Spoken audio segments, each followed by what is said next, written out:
अच्छा भाई, अस्सलाम वालेकुम everyone.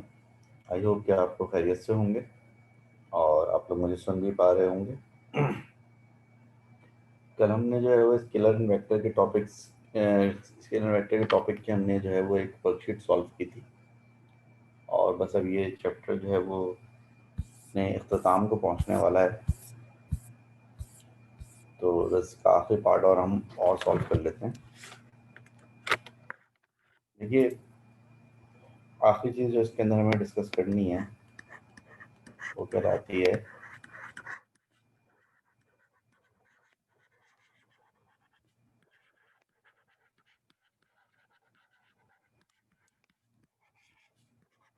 Rectangular components of a vector. ये आखिरी कॉन्सेप्ट है जो कि हम इस चैप्टर में डिस्कस करना है, और उसके बाद फिर ये चैप्टर हमारा जो है वो ख़त्म हो जाएगा। Rectangular components of a vector.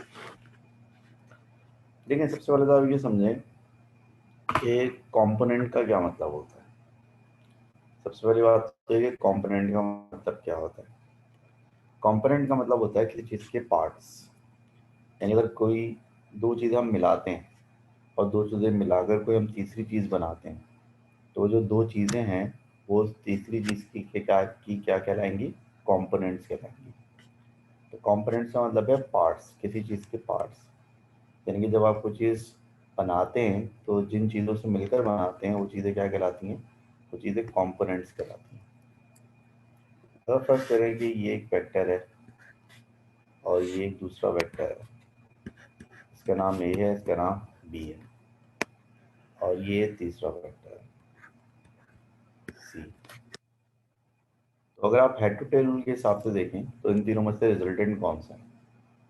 अब रिजल्टेंट को पहचानने की हमने क्या निशानी डिस्कस की थी? रिजल्टेंट को पहचानने की निशानी ये है कि ट्राइंगल में वो साइड जिसकी टेल से टेल और हेड से हेड मिल रहा हो उसको आप रिजल्टेंट कहते हैं। ठीक है ना? ट्राइंगल की वो साइड जिसका हेड से हेड मिल रहा हो, टेल से टेल मिल रहा हो। तो आपको नजर आ रहा है कि सी जो है रिजल्टेंट है, क्योंकि सी की टेल से टेल मिल रही है और सी का हेड से हेड मिल रहा है। यानी कि सी यहाँ पर बराबर है किसके? सी यहाँ पर बराबर है ए प्लस बी के। तो सी यहाँ पर जो है वो ए और बी का रिजल्टेंट है। तो सी अगर यहाँ पर ए और बी का रिजल्टेंट है तो ए और बी क्या हुए? ए और बी जो है वो सी के कॉम्पोनेंट्स कहलाएंगे। ए और बी जो है सी के क्या कहलाएंगे? कॉम्पोनेंट्स कहलाएंगे, क्योंकि ए और बी मिलकर सी बन रहा है। इसी तरह अगर ए इस तरह से और बी इस तरह से और सी इस तरह से, तो अगर याली सूरत हाल देखें तो यहाँ पर भी ऐसी है कि सी यहाँ पर रिजल्टेंट है, क्योंकि सी की टेल से टेल मिल रही है और सी का हेड से हेड मिल रहा है। तो सी किसके बराबर हुआ? सी बराबर हुआ ए प्लस बी के। यानी कि यहाँ पर भी सी जो है वो रिजल्टेंट है। तो अगर यहाँ पर भी सी रिजल्टेंट है तो ए और बी यहाँ पर क्या हुए? ए और बी यहाँ पर कॉम्पोनेंट्स हुए। ए और बी यहाँ पर क्या हुए? कॉम्पोनेंट्स हुए भाई यहाँ पर। तो ऊपर वाली डायग्राम में भी ए और बी कॉम्पोनेंट्स हैं और नीचे वाली डायग्राम में भी ए और बी क्या है? नीचे वाली डायग्राम में भी ए और बी कॉम्पोनेंट्स हैं। अब देखिए, ये जो ऊपर ए और बी हैं इनके बीच में जो एंगल है ये हमें नहीं पता कितना है, लेकिन हमें इतना पता है कि एंगल 90 डिग्री है।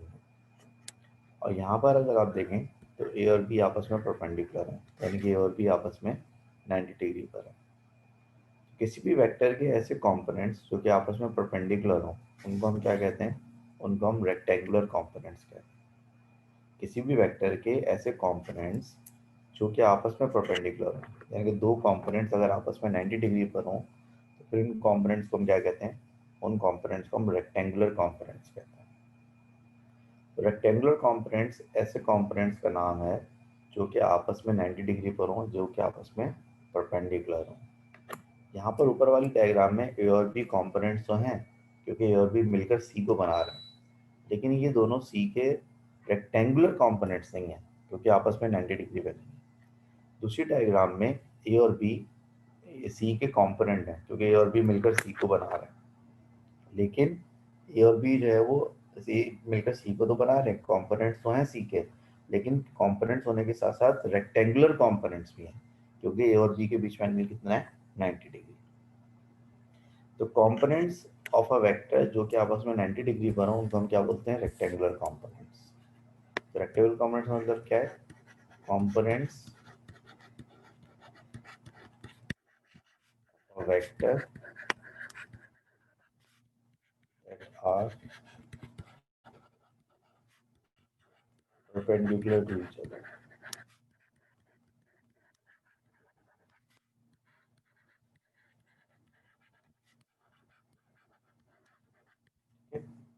किसी वेक्टर के ऐसे कंपोनेंट्स जो कि आपस में परपेंडिकुलर हैं उनको आप क्या बोलते हैं, रेक्टेंगुलर कंपोनेंट्स बोलते हैं। ठीक है, तो वेक्टर के ऐसे कंपोनेंट्स जो कि आपस में परपेंडिकुलर हैं उनको हम रेक्टेंगुलर कंपोनेंट्स बोलते हैं।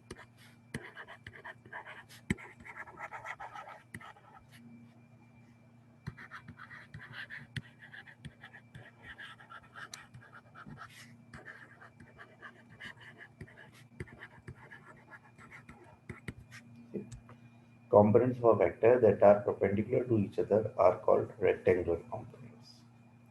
ठीक है भाई, तो ये तो रेक्टेंगुलर कंपोनेंट्स की डेफिनेशन हो गई। अब किसी वेक्टर के रेक्टेंगुलर कंपोनेंट्स किस तरह बनाए जाते हैं इसको समझना।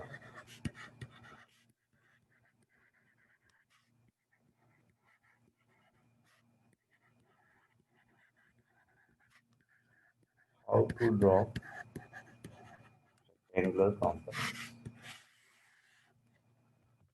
रेक्टेंगुलर कंपोनेंट्स ड्रॉ करने का मतलब होता है किसी वेक्टर को उसके कंपोनेंट्स में, उसके रेक्टेंगुलर कंपोनेंट्स में रिजॉल्व कर देना। ठीक है, तो इसको आप ये भी कह सकते हैं, basically this is resolution of vector into its rectangular component. यानी कि किसी वेक्टर के रेक्टेंगुलर कंपोनेंट्स बनाना, आसान जबान में ये मतलब है इसका, किसी वेक्टर को उसके रेक्टेंगुलर कंपोनेंट्स में रिजॉल्व कर देना। ये तरीका समझना बहुत आसान है। मैंने फर्स्ट करें आपको एक वेक्टर दिया इस तरह से, ठीक है, फिर मैंने आपको एक वेक्टर जो है वो इस तरह से बना के दिया, फिर मैंने आपको इसी तरह से एक वेक्टर यूँ बना के दिया, फिर एक वेक्टर यूँ बना के दिया। तो आपको इन चारों वेक्टर्स के रेक्टेंगुलर कंपोनेंट्स बनाने, आपको इन चारों वेक्टर्स के क्या बनाने भाई, रेक्टेंगुलर कंपोनेंट्स बनाने। अब देखिए वेक्टर के रेक्टेंगुलर कंपोनेंट्स बनाने का तरीका मैं आपको बता रहा हूँ, एक दफ़ा और से सुन लें। बहुत ही सिंपल सा तरीका है और आप बहुत आसानी से बना सकते हैं, और ये तरीका आपको किसी किताब में लिखा हुआ नहीं मिलेगा। ये मेरा अपना पाकिस्तानी तरीका है, अपना ईजाद किया हुआ तरीका, बड़ा सिंपल सा। देखिए जिस वेक्टर के आपको रेक्टेंगुलर कंपोनेंट्स बनाने हैं, अब उस वेक्टर की टेल को एक ग्राफ का ओरिजिन समझें। क्या बोला मैंने, आपको जिस वेक्टर के रेक्टेंगुलर कंपोनेंट्स बनाने हैं, अब उस वेक्टर की टेल को एक ग्राफ का ओरिजिन समझें। मिसाल के तौर पर मैंने कहा ये tail of vector is a graph, is an origin of a graph. अब आपने क्या किया, यहाँ पर एक ऐसी रफ डॉटेड लाइन बनाए एक्स एक्सिस, यानी कि रफ लाइन बनाई आपने एक्स एक्सिस बना ली। ऐसी रफ लाइन बनाया वाई एक्सिस, ये रफ लाइन आपकी क्या हो गई, वाई एक्सिस हो गई। अब आप क्या करें कि जो आपका वेक्टर का टॉप है, उस वेक्टर के टॉप से जो है तो आप एक परपेंडिकुलर ड्रॉ करें एक्स एक्सिस पर। ठीक है, अभी एक ट्रायंगल की शक्ल नज़र आना शुरू हो गई आपको। तो यहाँ से यहाँ तक आपका एक कंपोनेंट हो गया, और यहाँ से यहाँ तक आपका दूसरा कंपोनेंट हो गया। अब आप देखें हेड टू टेल रूल के हिसाब से ये जो हमारा ओरिजिनल वेक्टर था रिजल्टेंट है या नहीं है। हेड टू टेल रूल के हिसाब से ये जो हमारा ओरिजिनल वेक्टर था ये रिजल्टेंट है भाई, क्योंकि इसकी टेल से टेल मिल रही है और उसका हेड से हेड मिल रहा है। और जो दो नए वेक्टर मैंने ड्रॉ किए हैं, ये दोनों वेक्टर आपस में मिलकर, हेड टू टेल रूल के हिसाब से आपस में मिलकर ये वेक्टर रिजल्टेंट वेक्टर बना रहे हैं। तो ये कंपोनेंट्स हुए, प्लस ये दोनों कंपोनेंट देखें इनके बीच में एंगल कितना है, 90 डिग्री। तो ये दोनों वेक्टर क्या हुए, हमारे ओरिजिनल वेक्टर के रेक्टेंगुलर कंपोनेंट्स हो गए। ये दोनों वेक्टर क्या हुए, हमारे ओरिजिनल वेक्टर के रेक्टेंगुलर कंपोनेंट्स हो गए। दूसरा देखें, असूल वही है कि आप जो आपको जो वेक्टर दिया जाएगा उस वेक्टर की टेल को आप origin of a graph consider करें। तो अगर ये ओरिजिन ऑफ अ ग्राफ है तो ये लाइन क्या हो जाएगी, ये लाइन हो जाएगी हमारी एक्स एक्सिस, और ये लाइन क्या हो जाएगी, ये लाइन हमारी हो जाएगी वाई एक्सिस। एक्सिस हो गई। अब आप क्या करेंगे, वेक्टर के टॉप से आप एक परपेंडिकुलर ड्रॉ करेंगे एक्स एक्सिस पे। ये परपेंडिकुलर ड्रॉ हो गया, ड्रॉ हो गया। अब ट्रायंगल की शक्ल नजर आना शुरू हो गई आपको। तो ये कंपोनेंट हो गया, ये ऊपर की तरफ दूसरा कंपोनेंट हो गया। तो आप देखें जो ट्रायंगल मैंने बनाई है, इस ट्रायंगल में जो हमारा ओरिजिनल वेक्टर था रिजल्टेंट है, ये दो नए वेक्टर मैंने ड्रॉ किए, ये दोनों कंपोनेंट्स हैं और दोनों आपस में परपेंडिकुलर हैं। तो दोनों का क्या है, ये दोनों रेक्टेंगुलर कंपोनेंट्स। ठीक है, इस वाले को देखें, हमने क्या तय किया था कि ग्राफ की टेल को ओरिजिन कंसीडर करेंगे। तो ये ओरिजिन इसको कंसीडर किया, तो ये क्या हो गई एक्स एक्सिस, ये क्या हो गई वाई एक्सिस।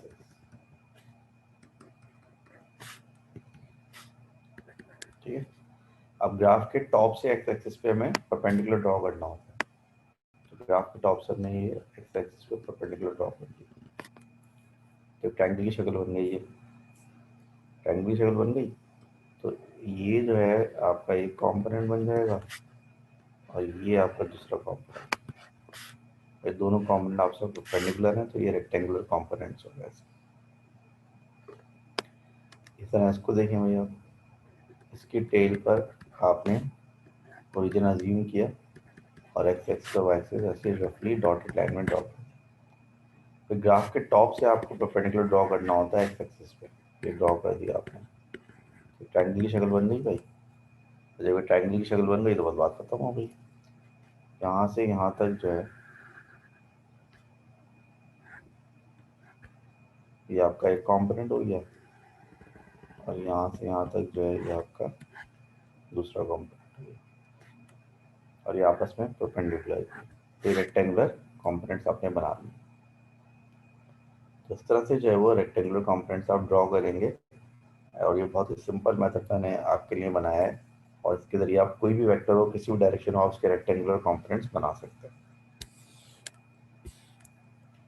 देखिए, जब हम एक वेक्टर के रेक्टेंगुलर कंपोनेंट्स बनाते हैं तो उन कंपोनेंट्स को कैलकुलेट करने का तरीका भी समझें क्या होता है। फर्स्ट ये हमारा वेक्टर है, हमें इसके रेक्टेंगुलर कंपोनेंट बनाने हैं, तो हमने इसकी टेल को ओरिजिन अज्यूम किया पहले। ठीक है, हमने इसकी टेल को ओरिजिन अज्यूम किया और हमने पहले एक्स एक्सिस बनाई डॉटेड लाइन की सूरत। ये बन गई हमारी एक्स एक्सिस। फिर ऐसे हमने वाई एक्सिस बनाई डॉटेड लाइन की सूरत में, ये हुई हमारी वाई एक्सिस। अब टॉप ऑफ वेक्टर से हमने परपेंडिकुलर ड्रॉ किया,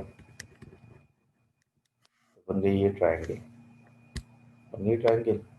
तो ये जो है ये एक कंपोनेंट हो गया हमारा, और ये हमारा दूसरा कंपोनेंट। ठीक है, और दोनों बीच में 90 डिग्री। अब फर्ज करें कि ये जो हमारा वेक्टर है इसका नाम हम रख देते हैं ए। हमने क्या रखा हुआ, ए का नाम, वेक्टर का नाम ए रख दिया। और फर्ज करिए वेक्टर एक्स एक्सिस से कितना एंगल बना रहा है, कि वेक्टर जो एक्स एक्सिस से फर्ज करें थीटा एंगल बना रहा है। ये वेक्टर एक्स एक्सिस से कितना एंगल बना रहा है, थीटा एंगल बना रहा है। यार जो वेक्टर है का है जो कंपोनेंट है इसको हमने बोल दिया ए एच। क्या बोल दिया, ए एच।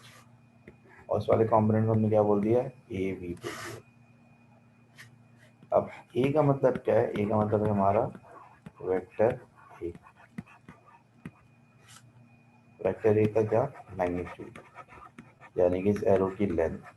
आपको ये हमको याद होगा, एरो की लेंथ जो है वो बेसिकली मैग्नीट्यूड ऑफ वेक्टर को शो करती है। थीटा क्या चीज है, थीटा है angle of vector A from horizontal, यानी कि हॉरिजॉन्टल एक्सिस जो आपकी एक्स एक्सिस जो है, हॉरिजॉन्टल से जो आपका वेक्टर ए जो एंगल बना रहा है वो थीटा है।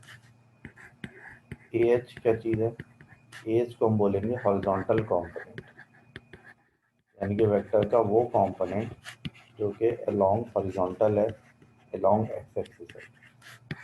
ये उसका बेसिकली मैग्नीट्यूड होगा, यानी कि उसकी वैल्यू होगी। इसी तरह ए वी का मतलब क्या होगा? ए वी का मतलब होगा वर्टिकल कंपोनेंट ऑफ वेक्टर, यानी कि वेक्टर का वो कंपोनेंट जो कि अलोंग वाई एक्सिस है, अलोंग वर्टिकल, ठीक है। और ये भी इसका क्या होगा? इसका मैग्नीट्यूड होता है। अगर आप गौर से देखें तो ये सब चीज़ें मिलकर एक राइट एंगल ट्राइंगल बना रही हैं। और किसी भी राइट एंगल ट्राइंगल में आपको पता है कि जो कॉस थीटा होता है वो किसके बराबर होता है? किसी भी राइट एंगल ट्राइंगल में कॉस थीटा बराबर होता है बेस अपॉन हाइपोटेन्यूज के। इस डायग्राम में जो ये एच है, ये क्या चीज़ है? ये हाइपोटेन्यूज है। ए एच क्या चीज़ है? बेस है, अगर मैं थीटा को एंगल कंसीडर करूँ। और ये ए वी क्या चीज़ है? ए वी यहाँ पर जो है वो परपेंडिकुलर। तो लगा कॉस थीटा जो होता है किसी भी राइट एंगल ट्राइंगल में बराबर होता है बेस अपॉन हाइपोटेन्यूज के बराबर होता है। तो यहाँ पर जो कॉस थीटा है वो बराबर होगा किसके? तो बराबर होगा ए एच अपॉन ए के, यानी कि बेस अपॉन हाइपोटेन्यूज के। और दूसरे अल्फाजों में आप ये कह सकते हैं कि ए एच बराबर है ए कॉस थीटा के, यानी हॉरिजॉन्टल कंपोनेंट ऑफ वेक्टर बराबर है ए कॉस थीटा के।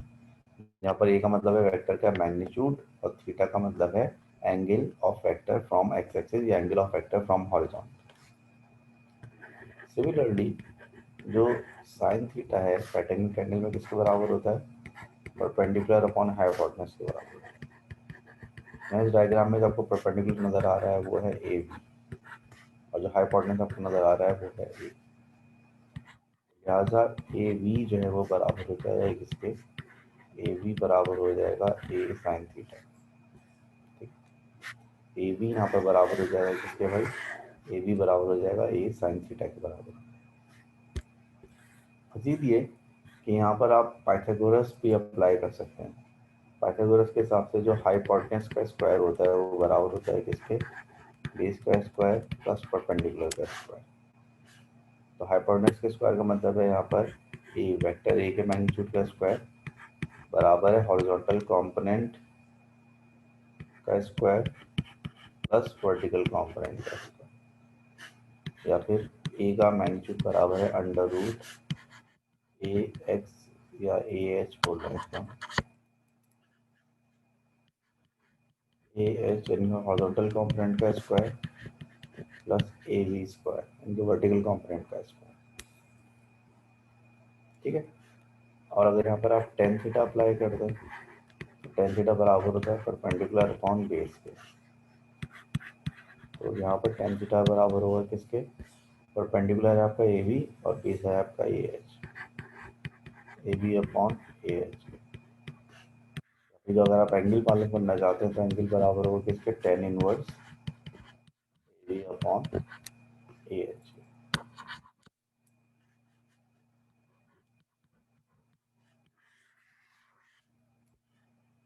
मकसद कहने का ये है कि जो रेक्टेंगुलर कॉम्पोनेंट्स हम बनाते हैं इसमें जो मैथमेटिक्स है वो राइट एंगल ट्रायंगल की मैथमेटिक्स है सारी। अगर आपको वेक्टर क्या मैग्नीट्यूड पता है और एंगल पता है तो आप उसके कॉम्पोनेंट्स बता सकते हैं। अगर आपको कॉम्पोनेंट्स पता है तो आप वेक्टर भी बता सकते हैं और एंगल भी बता सकते हैं। यानी दो बातें होंगी, या तो आपको वेक्टर और एंगल पता होगा तो आप कॉम्पोनेंट्स बता सकते हैं। दूसरी बात ये होगी कि आप कॉम्पोनेंट्स पता होंगे सिर्फ तो आप वेक्टर बता सकते हैं और वेक्टर का एंगल बता सकते हैं, उसकी डायरेक्शन बता सकते हैं। ठीक है भाई, तो आई होप कि ये बातें कुछ कुछ समझ में आ रही होंगी आपके। कहना सिंपल सा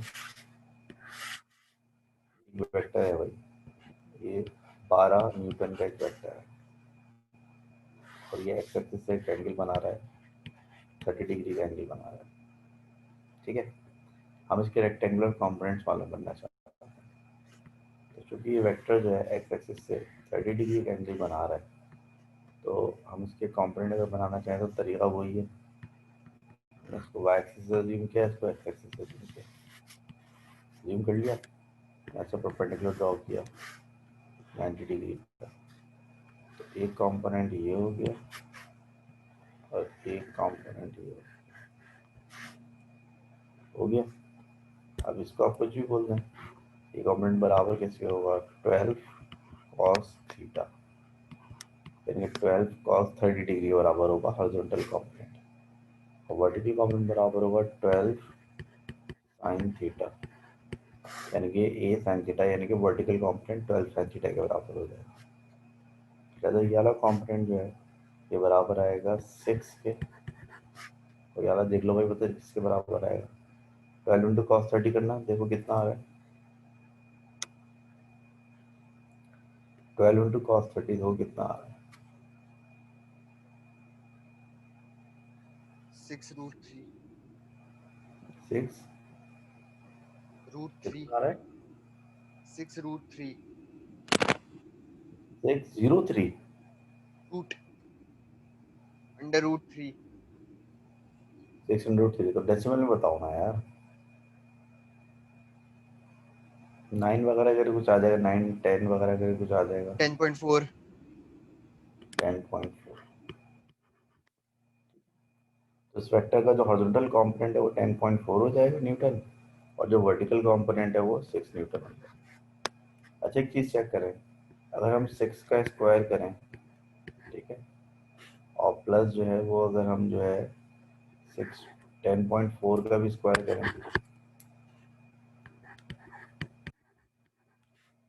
अंडर रूट ले तो देखिए कितना आ रहा है, चेक करें जरा, 6 का स्क्वायर प्लस 10.4 का स्क्वायर का अंडर रूट देखें कितना आ रहा है,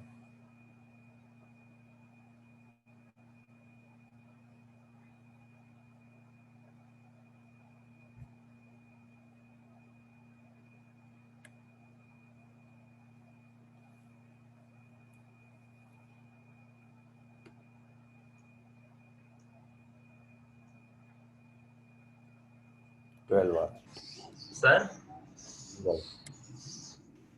सर हाँ बोलो। सर ये क्वेश्चन दोबारा करवा देंगे, मेरा नेट बंद हो गया था। अच्छा भाई, मैंने सवाल सिंपली ये पीछे बोला था कि ये एक वेक्टर है 12 न्यूटन का, ठीक है, और इसका एंगल जो बन रहा है हॉरिजॉन्टल से वो बन रहा है 30 डिग्री, तो हमें इसके कॉम्पोनेंट्स मालूम करना है। तो कॉम्पोनेंट्स मालूम करने के लिए हम क्या करते हैं, हम ये करते हैं कि हम इसको ओरिजिन अज्यूम करते हैं, टेल को हमने एक्स एक्सिस ड्रॉ की और वाई एक्सिस ड्रॉ की, वाई एक्सिस होगी, फिर हम क्या करते हैं, वेक्टर के टॉप से एक परपेंडिकुलर ड्रॉ करते हैं एक्स एक्सिस पे, ये राइट एंगल ट्रायंगल बन जाती है। फिर क्या होता है, फिर ये होता है कि आपने ये राइट एंगल ट्रायंगल बना ली और ये आपके दोनों कंपोनेंट्स हो गए 90 डिग्री का।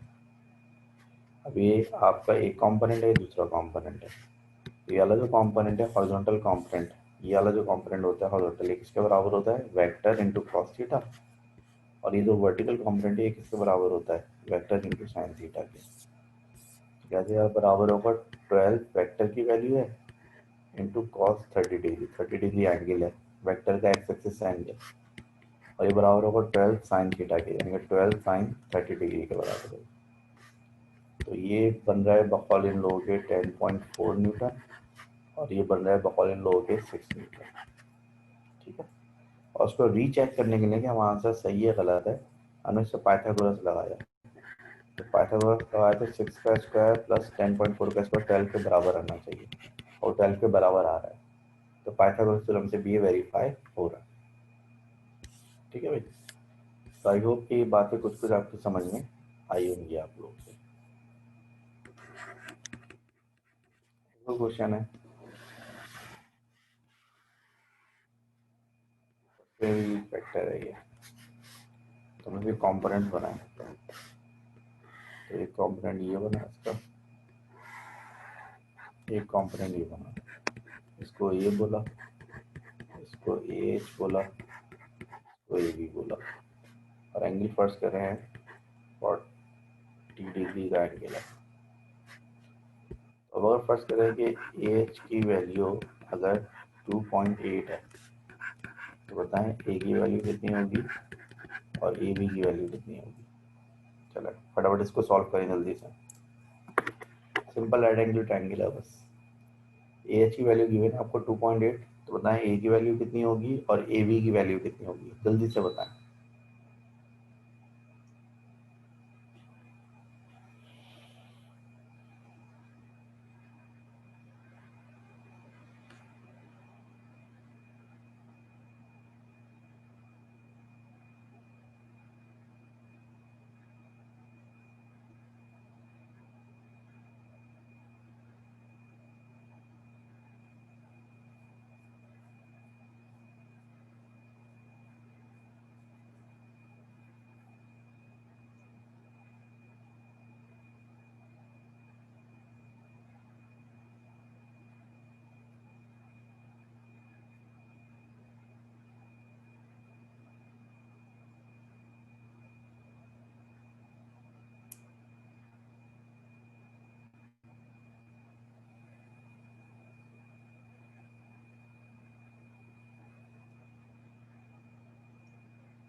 हमें आंसर आया कोई?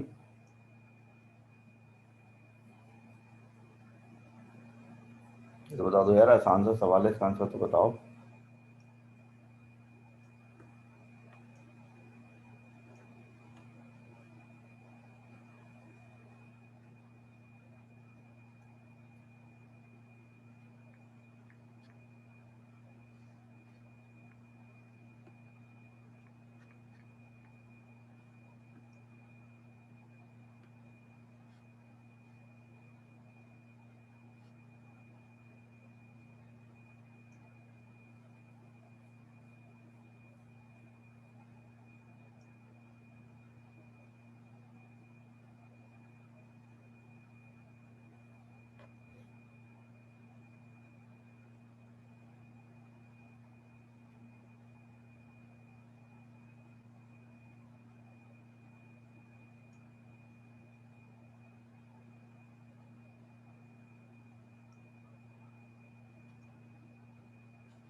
ऑलराइट, ठीक है।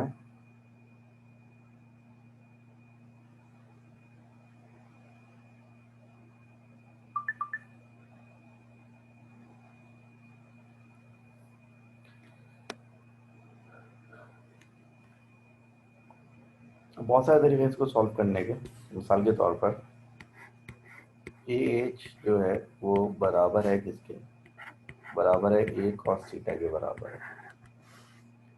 तो ए एच की वैल्यू है 2.8, ए और कॉस थीटा की वैल्यू 40 डिग्री। तो ए किसके बराबर हुआ, ए बराबर हुआ 2.8 डिवाइड बाय कॉस 40 डिग्री। अब बकौल आप लोग ये 3.6 आ रहा है ये, तो ये 3.65 आ रहा है, तो 3.65 लिखे या 3.67 लिखे इसको, या 3.7 लिखे इसको। अगर 3.655 आ रहा है ना तो इसको 3.66 लिखते हैं आप, ठीक है। 3.66 हो जाए या 3.7 ही लिखते हैं डायरेक्टली, क्या छोड़ा 3.7। अब जो जहाँ तक ए बी का ताल्लुक है, तो आपके पास दो ऑप्शन है, या तो आप ये फॉर्मूला लगा दें कि ए बी बराबर है ए साइन थीटा के, आप सिंपली पाइथागोरस थ्योरम भी लगा सकते हैं। ए बी आपका बराबर आ जाएगा 3.66 साइन 40 डिग्री। ये बकौल आप लोगों की कितना आ रहा है, 1.8 आ रहा है, 1.8 आ रहा है, 2.34 आ रहा है। ये बताओ कितना आ रहा है, तो चेक करना। 3.66 इंटू साइन 40 डिग्री, ये कितना आ रहा है, 2.35 आ रहा है। ऑलरेडी 2.35 आ गया या 2.4 आ गया मिसाल के तौर पर, ठीक है। अपने आंसर को वेरीफाई करने के लिए आप पाइथागोरस लगाएं, तो ए स्क्वायर बराबर होगा किसके, ए एच का स्क्वायर प्लस ए बी का स्क्वायर। तो ए एच का स्क्वायर कितना है, ए एच है आपका भाई 2.8 का स्क्वायर प्लस ए बी कितना आ रहा है आपका, ए बी आ रहा है 2.35 का स्क्वायर। इसका आंसर जो है 3.66 या 3.63 3.7 के करीब आ रहा है, नहीं आ रहा है, चेक करो, स्क्वायर करो, ठीक है सही। पाइथागोरस से चेक भी कर लिया आपने। तो आई थिंक ये बात आपकी समझ में आ गई होगी। बस सिंपल ट्रिग्नोमेट्री है। अगर आपको रेक्टेंगल ट्रायंगल सॉल्व करना आती है तो आप रेक्टेंगुलर कॉम्पोनेंट वाला काम आराम से कर सकते हैं। इसी छोटी सी वर्कशीट है, उसको ज़रा सॉल्व करते हैं और उसके बाद फिर देखते हैं आगे क्या करना है हमें।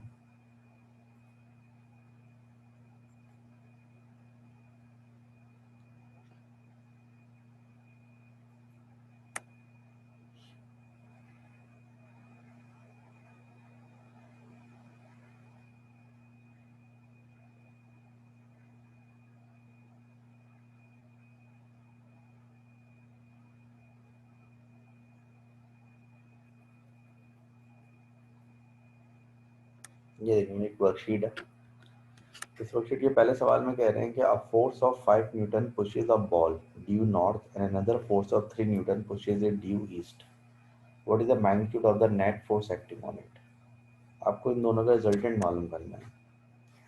तो देखें आपको नज़र आ रहा है दोनों रेक्टेंगुलर कॉम्पोनेंट्स है क्योंकि आपस में 90 डिग्री पर है।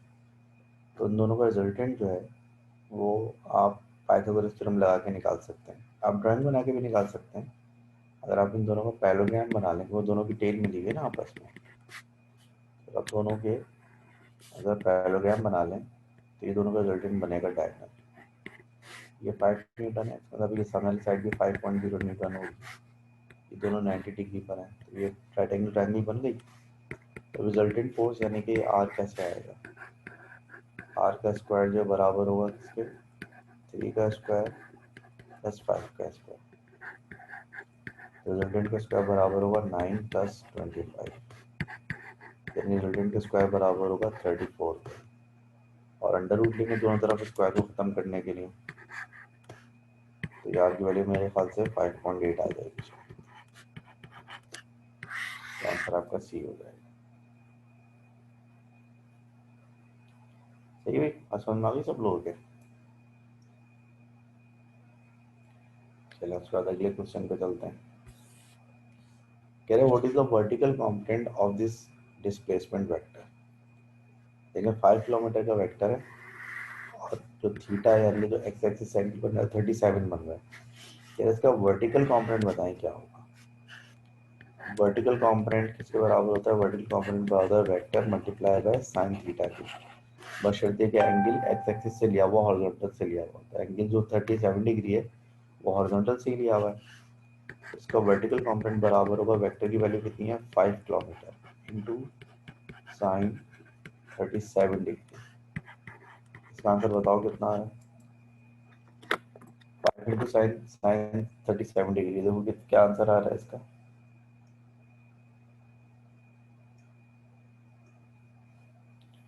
फाइव इंटू साइन 37 डिग्री, देखो क्या आंसर आ रहा है। 3 आंसर आ रहा है। ये आंसर क्या हो जाएगा, ये हो जाएगा इसका आंसर। इसका आंसर 3 आ रहा है तो ये हो जाएगा इसका आंसर। उसके बाद ये कह रहे हैं कि इतने क्वेश्चन नंबर 3 आप लोग पढ़े और से उसका मुझे आंसर बताएं जरा सब लोग।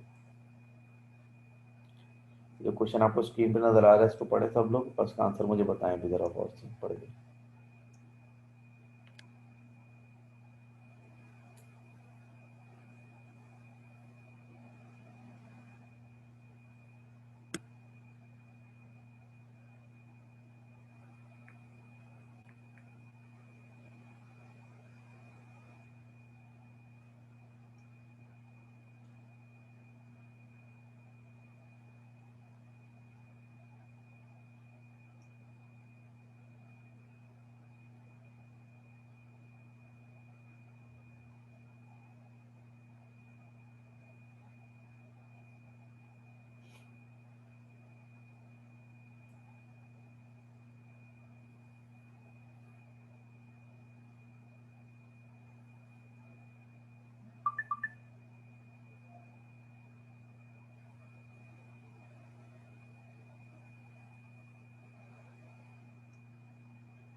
ऑलराइट, अच्छा ज़्यादातर का आंसर बी है और कुछ लोग इसको डी भी कह रहे हैं, बट मेजॉरिटी बी कह रही है। देखिए बड़ी सिंपल सी बात है, ये एक वेक्टर एफ एंगल है थीटा, तो जो इसका हॉरिजॉन्टल कंपोनेंट होगा वो तो एफ कॉस थीटा हो जाएगा, और जो उसका वर्टिकल कंपोनेंट होगा वो हो जाएगा एफ साइन थीटा। अब मसला ये है कि हॉरिजॉन्टल कंपोनेंट में हमें एफ कॉस थीटा का ऑप्शन तो नज़र आ रहा है, लेकिन वर्टिकल कंपोनेंट में हमें एफ साइन थीटा का ऑप्शन नज़र नहीं आ रहा। तो आपने बचपन में एक चीज़ पढ़ी होगी कि साइन थीटा जो है वो बराबर होता है कॉस 90 माइनस थीटा की, या फिर साइन 90 माइनस थीटा बराबर होता है किसके, कॉस थीटा की। आई होप इस बात का मतलब समझते होंगे आप लोग। इस बात का मतलब ये होता है कि 90 एंगल जो है ना, उसमें से अगर कुछ एंगल आप साइन की वैल्यू निकालेंगे तो बाकी जो बचेगा वो कॉस की वैल्यू साइन के बराबर ही आएगी। मिसाल के तौर पर 45 डिग्री और 45 डिग्री कितने होते हैं, 90 डिग्री होते हैं। ऐसे 30 डिग्री और 60 डिग्री मिलाकर कितने होते हैं, 90 डिग्री होते हैं। ऐसे 70 डिग्री और 20 डिग्री मिला के कितने होते हैं, 90 डिग्री होते हैं। ऐसे 10 डिग्री और 80 डिग्री मिलाकर कितने होते हैं, 90 डिग्री होते हैं। अब अगर आप साइन 45 लें और कॉस 45 लें, दोनों की वैल्यू बराबर आएगी। अगर आप साइन 30 लें और आप कॉस 60 लें, दोनों की वैल्यू बराबर आएगी। जब अगर आप साइन 70 लें और कॉस 20 लें, दोनों की वैल्यू बराबर आएगी। अगर आप साइन 10 डिग्री लें और कॉस 80 डिग्री लें, दोनों की वैल्यू बराबर आएगी। तो इसका मतलब ये हुआ कि साइन को अगर 90 माइनस थीटा करें तो कॉस थीटा और साइन 90 माइनस थीटा बराबर आएगा। तो हमारे पास एफ साइन थीटा का तो ऑप्शन नहीं है, लेकिन साइन थीटा को आप कॉस 90 माइनस थीटा से रिप्लेस कर सकते हैं। तो एफ कॉस 90 माइनस थीटा का हमारे पास ऑप्शन होना चाहिए। तो एफ कॉस 90 माइनस थीटा का ऑप्शन हमारे पास है, और वो कहाँ पर है, वो ए में। तो बेसिकली कॉस 90 माइनस थीटा बराबर होगा किसके, साइन थीटा के बराबर है, और हॉरिजॉन्टल कंपोनेंट तो एफ कॉस थीटा के बराबर हो गई। इसका आंसर एक्चुअली ए हो जाएगा, इसका आंसर एक्चुअली ए हो जाएगा। ठीक है, तो मेरे ख्याल से अब तमाम लोग ही गैस गलत हो गए। तो इसका आंसर ना बी होगा ना डी होगा, इसका आंसर एक्चुअली ए होगा। हाँ ये बात समझ में आई सब लोग, इसका आंसर ए क्यों होगा।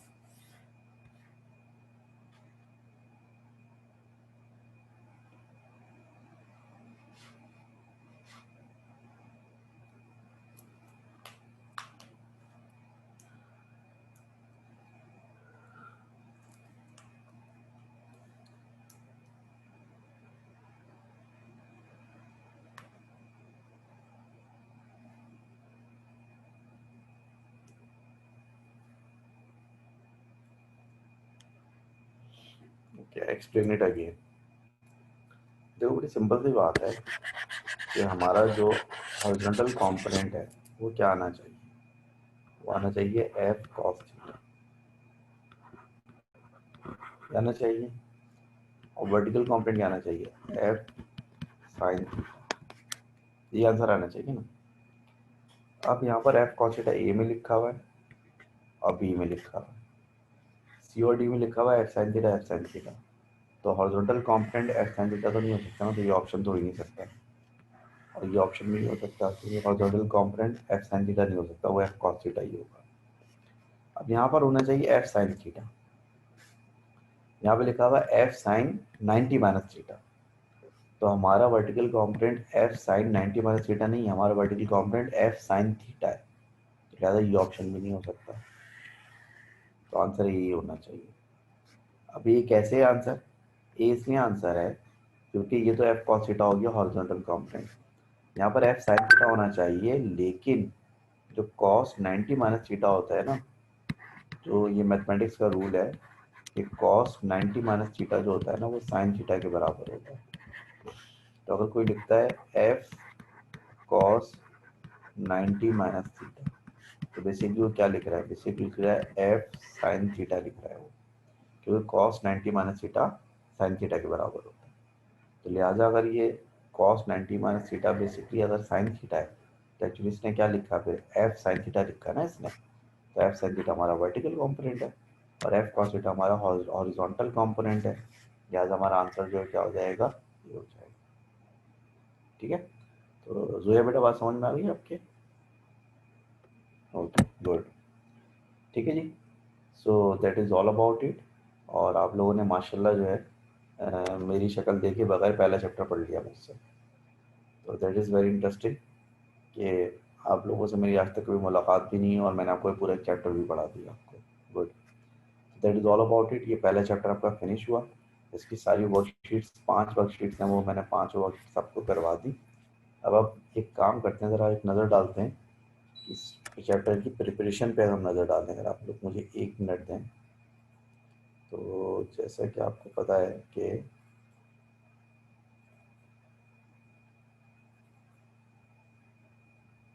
आपको याद होगा पहली क्लास में मैंने आपको एक्सप्लेन किया था कि हम जो है वो किस तरह से जो है वो प्रिपरेशन करेंगे। देखिए पहला चैप्टर मैं आपको करवा चुका हूँ।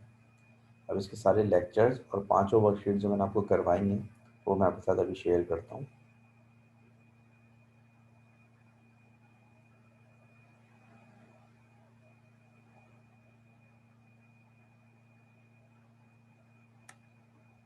ये हमारा जो है प्रोग्रेस चार्ट आ गया जनाब,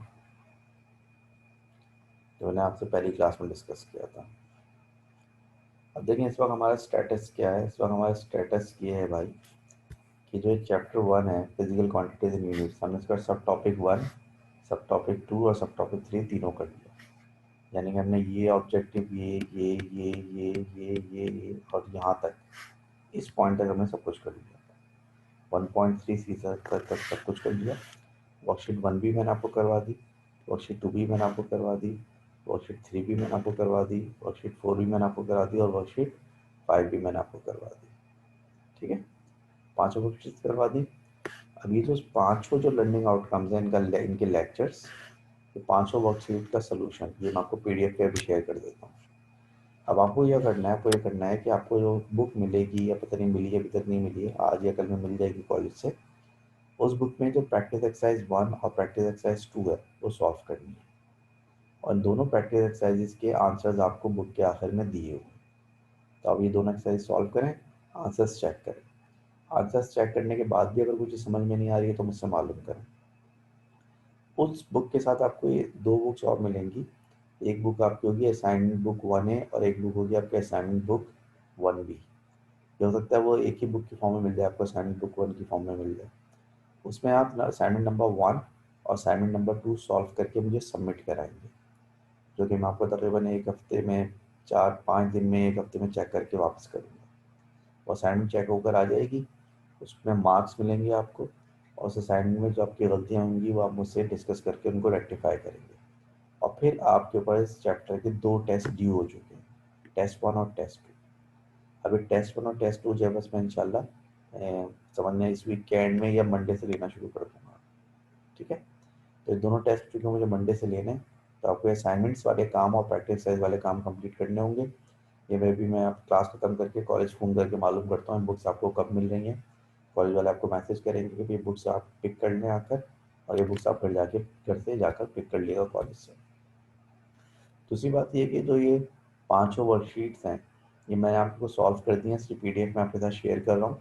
ये 5 वर्कशीट्स जो है आपकी बुक 1 में भी मौजूद है, तो अगर आप चाहें तो आप खुद भी प्रैक्टिस कर सकते हैं इनको दोबारा से। आप इनको 5 वर्कशीट्स को दोबारा से एक दफ़ा फिर भी सॉल्व कर सकते हैं, यानी कि आपकी और मज़ीद प्रैक्टिस हो जाएगी। तो ये प्रैक्टिस के लिए बहुत सारा मटेरियल है, बस एक आप इसको टाइम दें, मेहनत करें। जो चीज़ें समझ में नहीं आया, मैंने जो व्हाट्सएप का ग्रुप बनाया है अलग से, उस ग्रुप पे मालूम करें, क्वेश्चन छोड़ें उसके ऊपर लिख कर। हो सकता है मेरे जवाब देने से पहले ही आप में से कोई चीता इसका जवाब दे दे, और अगर कोई जवाब नहीं दे पाएगा या गलत जवाब देगा तो फिर मैं उसको देखूंगा और फिर मैं उसको जवाब दे दूँगा। तो आई होप कि बात आपकी समझ में आ रही होगी क्या करना है। बस अब आप लोग जो है वो इसका वेट करें कि आपको बुक मिले और आप इसके प्रैक्टिस एक्सरसाइज और असाइनमेंट्स वगैरह सॉल्व करें और वर्कशीट्स को एक दफ़ा फिर सॉल्व कर लें। इंशाल्लाह मंडे से मैं टेस्ट लेना शुरू करूँगा। और दूसरी बात ये कि चैप्टर नंबर 1 हमारा जो है माशाल्लाह से ख़त्म हो गया। तो अब 13 चैप्टर में से हमारा चैप्टर 1 ख़त्म हो गया। Now we have got 12 to go. अब आपके पास 12 चैप्टर्स और हैं, तो इंशाल्लाह कल की क्लास में हम कोशिश करेंगे कि नेक्स्ट चैप्टर स्टार्ट करें, ठीक है जी। So that is all about it. हम एक काम ये भी कर सकते हैं कि जो है अगर बुक प्रिंट होने में 1-2 दिन लगते हैं, या अगर बुक प्रिंट नहीं हुई है अभी, तो हम ये भी कर सकते हैं कि जो प्रैक्टिस एक्सरसाइज 1 और 2 है इसकी भी PDF मैं आपके साथ शेयर कर लेता हूँ, ताकि आप ये प्रैक्टिस एक्सरसाइज अभी सॉल्व कर लें। वरना अगर बुक को मिलने में 2-3 दिन लग गए तो ये सब जो मैंने लेक्चर आपको करवाया है, जो वर्कशीट सॉल्व करवाई है, सब पुरानी हो जाएगी, तो फिर आप भूल जाएंगे। तो मैं भी कॉलेज फ़ोन करके मालूम करता हूँ, अगर ये बुक प्रिंट हो गई है तो फिर तो आपको इसको कल ही पिक कर लें या आज ही पिक कर लें दोपहर में। और अगर बुक प्रिंट नहीं हुई है तो फिर आप ये करेंगे कि मैं आपको ये दोनों प्रैक्टिस एक्सरसाइजेज भी शेयर कर देता हूँ अनसॉल्व, और आप उनको सॉल्व करके प्रैक्टिस करना, ठीक है जी। तो अभी इंशाल्लाह मैं आपको जो है क्लास के बाद इसका स्टेटस बताता हूँ कि आपको बुक पिक करनी है नहीं करनी है, क्या करना है क्या नहीं करना है। तो जब तक के नहीं है खुदा हाफिज़। इंशाल्लाह कल जो है फिर मिलते हैं, और कल इंशाल्लाह कंटिन्यू करते हैं, वो जब भी आपकी नेक्स्ट क्लास है हम क्लास कंटिन्यू करते हैं, सही है जी। Thank you.